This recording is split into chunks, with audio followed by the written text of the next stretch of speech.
Assalamualaikum warahmatullahi wabarakatuh. Salam, Om Swastiastu, Namo Buddhaya.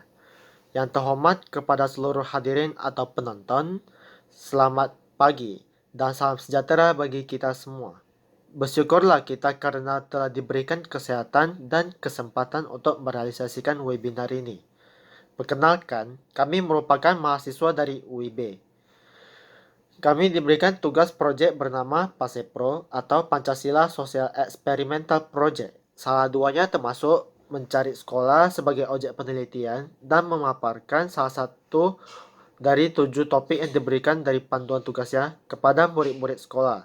Dengan demikian, kami mengambil lokasi SMA Santo Yusuf Karimun sebagai objek penelitian kami. Baiklah, sebagaimana telah diketahui, hari ini kita akan mengikuti webinar tentang pentingnya pajak atau ditera dengan judul Inklusivitas Pajak. Pada awalnya kami ingin melaksanakan webinar ini dengan live di YouTube. Namun, berhubung waktu siswa-siswi tidak lama lagi menempuh ujian semester, maka untuk mempersingkat waktu, kegiatan ini kami merombaknya menjadi offline dengan pemberian materi dalam bentuk video dengan waktu pemulaian pada hari Senin tanggal 19 April 2021. Sebelum dimulai, saya selaku moderator akan menjelaskan terlebih dahulu ketentuan sesi ini.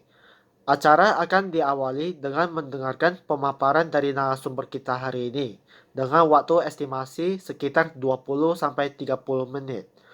Selanjutnya, murid-murid akan memberikan feedback pada acara webinar kami dengan mengisi Google Form via link yang akan diberikan dari kami. Satu view, like, serta feedback dari masing-masing murid sangatlah bermanfaat untuk penelitian kami. Baiklah, kita mulai saja webinar ini dengan mendengarkan bersama materi dari ketiga narasumber dengan urutan Eka Agustianto, Nancy Monica, dan Sena Abdi Cahyo. Kepada saudara Eka Agustianto, saudari Nancy Monica, dan saudara Sena, saya persilakan. Terima kasih pada moderator yang telah memberikan saya waktu untuk memaparkan materi. Tema yang kami ambil pada hari ini yaitu inklusivitas pajak. Teman-teman sekalian, sebelum kita masuk ke pajak, kita ketahui dulu tentang perpajakan di Indonesia. Perpajakan di Indonesia itu diatur melalui pasal 23A Undang-Undang Dasar tahun 1945 dan peraturan lainnya seperti Undang-Undang Nomor 28 tahun 2007 tentang ketentuan umum dan tata cara perpajakan. Maka kita masuk ke pajak. Pajak adalah pungutan wajib dari rakyat untuk negara. Setiap sen uang pajak yang dibayar rakyat akan masuk dalam pos pendapatan negara dari sektor pajak. Penggunaannya untuk membiayai belanja pemerintah pusat maupun daerah demi kesejahteraan masyarakat. Uang pajak digunakan untuk kepentingan umum, bukan untuk kepentingan pribadi. Pajak merupakan salah satu sumber dana pemerintah untuk mendanai pembangunan di pusat dan di daerah, seperti membangun fasilitas umum, membiayai anggaran kesehatan dan pendidikan, dan kegiatan produktif lainnya. Sekarang kita masuk ke ciri-ciri pajak. Berdasarkan Undang-Undang KUP Nomor 28 Tahun 2007, Pasal 1 Ayat 1, pajak merupakan sebuah kontribusi wajib kepada negara yang terutang oleh orang pribadi atau badan yang bersifat memaksa berdasarkan undang-undang. Kontribusi wajib tersebut tidak mendapatkan imbalan secara langsung dan digunakan untuk keperluan negara. Berdasarkan pengertian tersebut, maka pajak memiliki ciri-ciri berikut. Yang pertama, pajak merupakan kontribusi wajib yang berlaku bagi setiap warga negara. Hal ini berarti setiap warga negara yang telah memenuhi syarat sebagai wajib pajak memiliki kewajiban untuk membayar pajak. Wajib pajak adalah warga negara yang telah memenuhi syarat subjektif dan syarat objektif. Yang kedua, pajak bersifat memaksa bagi setiap warga negara. Apabila seseorang telah memenuhi syarat subjektif dan syarat objektif, maka wajib membayar pajak. Apabila seseorang wajib pajak dengan sengaja tidak membayar pajak yang seharusnya dibayar, maka ada ancaman sanksi administratif maupun hukuman secara pidana. Yang ketiga, warga negara tidak mendapat imbalan langsung karena pajak berbeda dengan retribusi. Ketika membayar pajak dalam jumlah tertentu, setiap wajib pajak tidak langsung menerima manfaat dari pajak yang dibayar. Tetapi wajib pajak akan mendapat manfaat berupa perbaikan jalan raya di daerah, fasilitas kesehatan gratis bagi keluarganya, beasiswa pendidikan untuk anak-anaknya, dan lain-lain. Yang keempat adalah pajak diatur dalam Undang-Undang Negara Republik Indonesia. Kita masuk ke fungsi pajak. Ada 4 fungsi pajak yang harus kita ketahui bersama. Yang pertama, fungsi anggaran. Pajak berfungsi sebagai sumber penerimaan kas negara.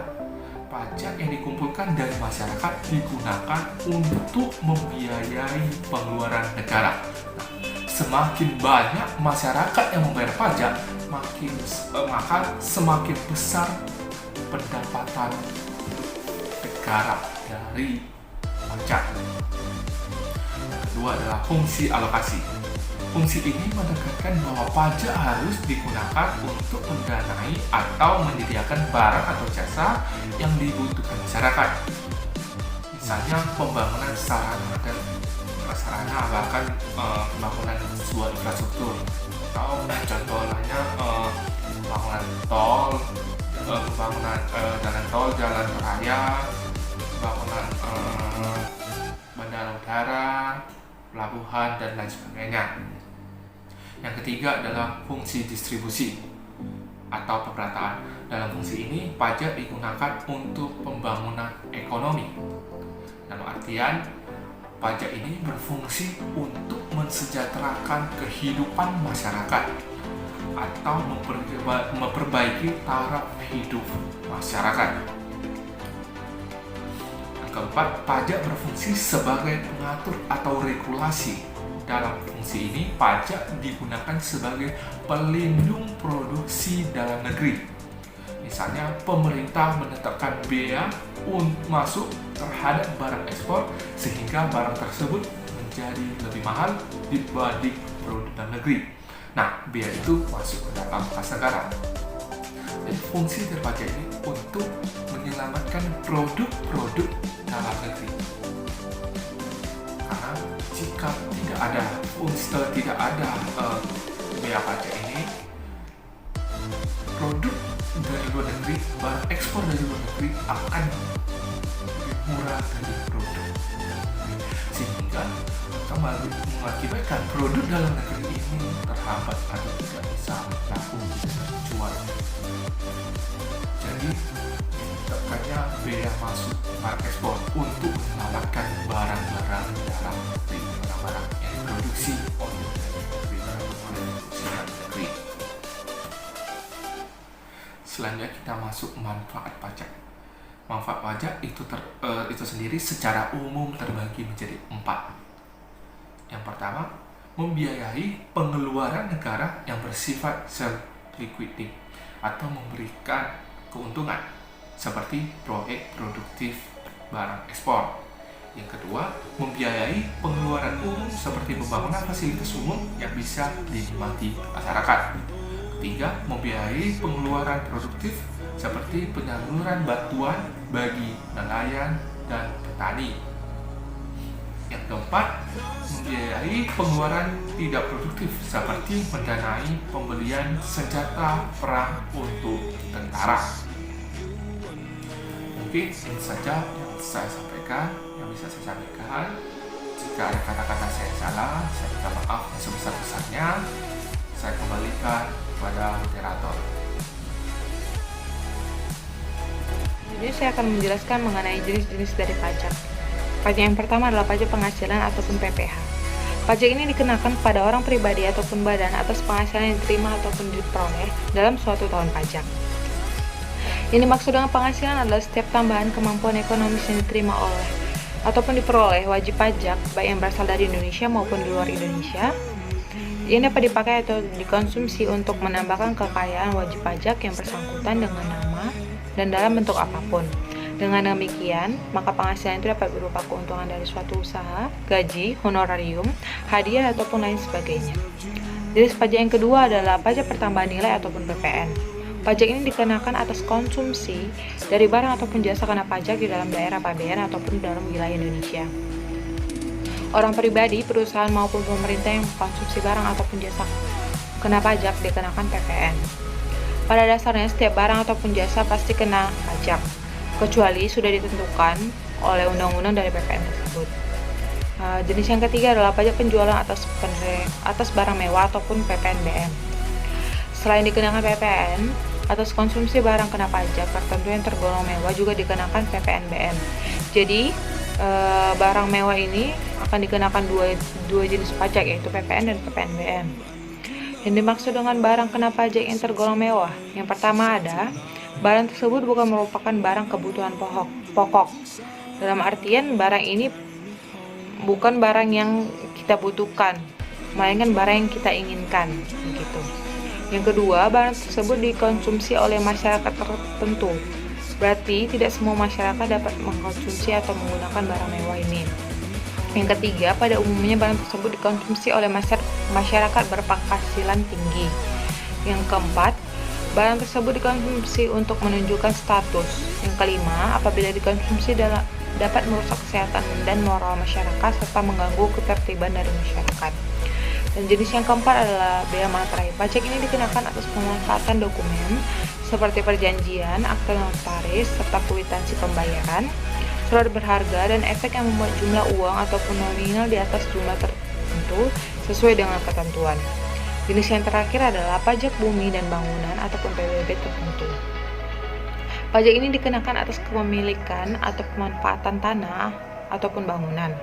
PBB merupakan pajak pusat, namun demikian hampir seluruh realisasinya penerimaan PBB diserahkan kepada pemerintah daerah, baik provinsi maupun kabupaten ataupun kota. Selanjutnya saya akan menjelaskan mengenai penggolongan dari pajak. Di Indonesia, pajak dikategorikan berdasarkan 3 hal. Hal yang pertama adalah berdasarkan golongannya ataupun cara pemungutannya, pajak langsung ataupun pajak tidak langsung. Yang kedua, berdasarkan sifatnya, pajak subjektif dan pajak objektif. Yang ketiga, berdasarkan lembaga pemungutannya, yaitu pajak pusat dan pajak daerah. Adapun sistem dari perpajakan Indonesia, sejak tahun 1983, pemerintah Indonesia telah mengubah sistem pemungutan pajak yang semula menggunakan official assessment atau digunakan pada era kolonial Belanda menjadi self-assessment. Adapun perbedaan dari dua sistem ini, yang pertama, official assessment. Wewenang penetapan besaran pajaknya ditentukan oleh pemerintah, sedangkan self-assessment, wewenang tersebut ditentukan oleh wajib pajak itu sendiri. Adapun pengertian upeti sebagai cikal bakal pajak. Upeti pada era atau zaman kerajaan diilustrasikan ke dalam lukisan seni. Seperti yang kita dapat lihat, di era prakolonial atau sebelum masuknya Belanda, pajak dikenakan dengan istilah upeti. Upeti dipungut oleh raja untuk kepentingan pribadi dan operasional kerajaannya. Contohnya seperti membangun istana untuk membiayai rumah tangga kerajaan. Jenis pajak yang diberlakukan di era ini misalnya seperti pajak tol dan pajak candu. Oke, terima kasih. Sekarang saya akan melanjutkan pembahasan dari rekan saya sebelumnya. sini saya akan sedikit bercerita, sedikit menjelaskan sejarah sejak perpajakan di Indonesia pada masa Belanda ya, teman-teman adik-adik kalian. Nah, oke, saat Indonesia dijajah Belanda, mungkin saat itulah sistem negara kita mengenal sistem yang namanya sistem perpajakan modern. Salah satu pajak yang berlaku pada saat itu ada diantaranya ada pajak rumah tinggal, pajak usaha yang diberlakukan tahun 1839. Mungkin sebelum masa mungkin teman-teman adik-adik sekalian bertanya, sebelum masa penjajahan Indonesia apakah sudah mengenal sistem pajak? Oh, sudah. Nah, di materi sebelumnya rekan saya sudah menjelaskan seperti. Nah, mungkin saya akan balik lagi sedikit menjelaskan apa itu peti. Jadi peti itu cikal bakalnya pajak. Cikal bakalnya pajak. Jadi peti itu contohnya dari kerajaan minta bayaran untuk keperluan kerajaan tersebut, ya, pembangunan, untuk kehidupan kerajaan. Nah, itulah contoh sistem perpajakan sebelum masuknya perpajakan modern. Kembali ke materi. Nah, di sini pemerintah kolonial Belanda juga membedakan usaha berdasarkan keluarga negaraan wajib pajak. Nah, jadi pada tahun 1885 misalnya pemerintah memberlakukan kenaikan pajak tinggal untuk warga Asia atau warga asing menjadi 4%. Itu pada tahun 1885. Lagi beda warga pribumi sama warga asing itu ada kalimat sedikit lebih tinggi daripada pajaknya warga negara Indonesia. Ada juga pada era kemerdekaan. Kemerdekaan penjajah Belanda dan Inggris juga memperkenalkan sistem pemungutan pajak yang sistematis. Jadi sistem pemungutan pajak yang sistematis itu apa? Itu ada terorganisir dari siapa yang memungut, dari apa pajak itu, macam-macam pajak.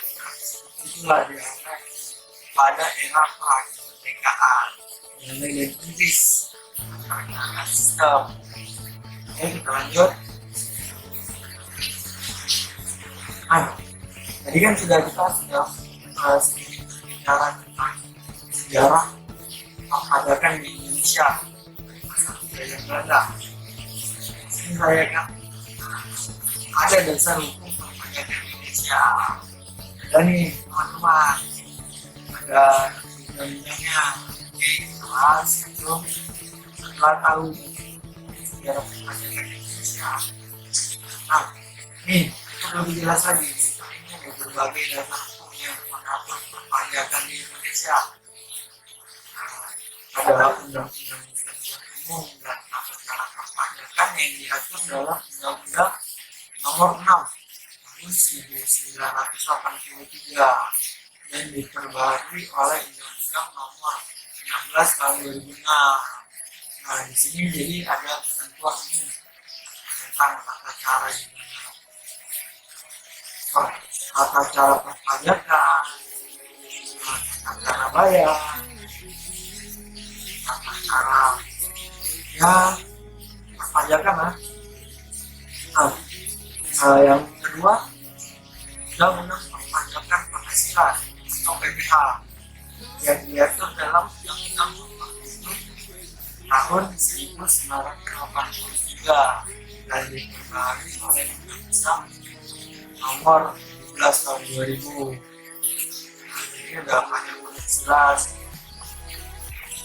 Nomor 3 ada Undang-Undang perpajakan penambahan nilai atau PPN ya, dan pajak penjualan yang diatur Undang-Undang nomor 8 tahun 1943 dan diganti menjadi Undang-Undang nomor 18 tahun 2000.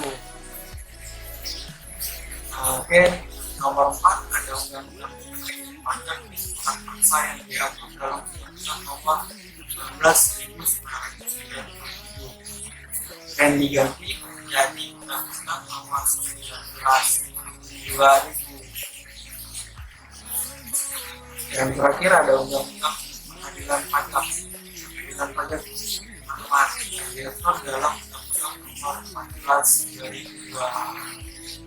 Oke, kita lanjut. Ada juga macam-macam asas. Apa itu asas? Asas perpajakan di Indonesia. Itu asas itu ada ketentuan-ketentuannya, teman-teman. Contoh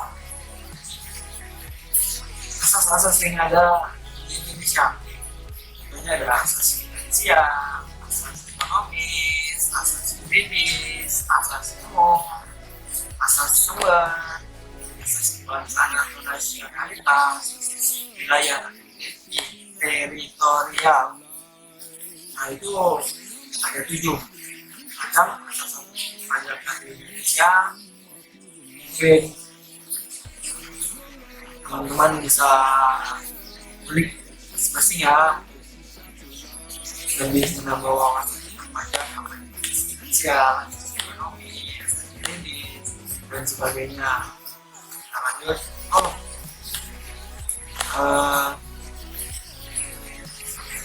Ini ada sedikit. Ini kita sudah materi sudah habis. Kita akan bicara tentang pentingnya untuk bayar pajak.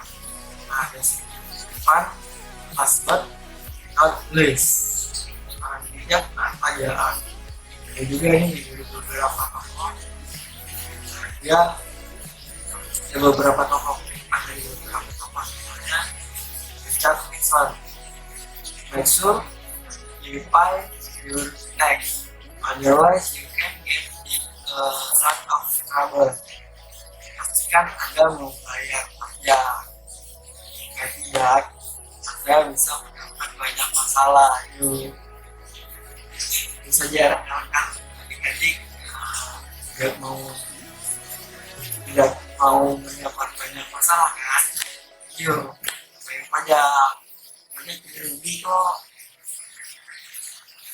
Ada lagi dari George Sewell. Apa itu? Where is the tax that not science? I will. Akan adalah pajak yang dibayar oleh ignorasi untuk rasa bersalah. Nah, ini ada pajak oleh ignorasi kita bisa bersalah. Kita sudah tinggal negara sudah mengatur itu, kayak sedikit penghasilan, sedikit rezeki kita untuk negara. Misalnya kita cinta negara kita ya, sama negara kita ya ingin mendapat banyak masalah. Oke, mungkin itu saja yang bisa saya sampaikan. Kurang lebihnya terima kasih atas partisipasinya rekan-rekan. Ingat, orang bijak akan banyak. Assalamualaikum warahmatullahi wabarakatuh. Baik, terima kasih kepada narasumber atas pemaparan materinya. Seperti biasanya, setelah selesai pemaparan materi, biasanya ada sesi tanya jawab. Tetapi berhubung waktu murid-murid tidak banyak lagi untuk mempersiapkan diri menghadapi ujian semester, begitu juga dengan kami yang beberapa minggu lagi akan menempuh ujian akhir semester juga, maka sesi tanya jawab kami tiadakan. Akhir acara sudah mendekati. Murid-murid SMA Santo Yusuf Karimun dan para penonton sekalian, dari webinar yang terjadi pada hari ini, dapat saya simpulkan bahwa tidak sedikit masyarakat menghindari pajak dikarenakan takut akan disalahgunakan oleh oknum wakil rakyat seperti dikorupsi untuk kekayaan milik sendiri dan sebagainya. Padahal sebenarnya pajak sangatlah bermanfaat untuk negara dan masyarakat bila dikelola oleh badan pemerintah dengan baik. Bila ada kesalahan kata atau pengucapan, terjadinya permasalahan, penghambatan, atau ketidaknyamanan yang dialami siswa-siswi dan para penonton selama pelaksanaan webinar ini, kami mahasiswa UIB mohon minta maaf. Saya ucapkan terima kasih kepada murid-murid SMA Santo Yusuf Karimun, guru-guru yang membantu mengkoordinasi muridnya, dan penonton lainnya atas perhatian dan antusiasmenya selama menonton webinar ini. Semoga webinar ini memberikan manfaat bagi kita semua. Sekian, Assalamualaikum warahmatullahi wabarakatuh. Salam Om Swastiastu, Namo Buddhaya.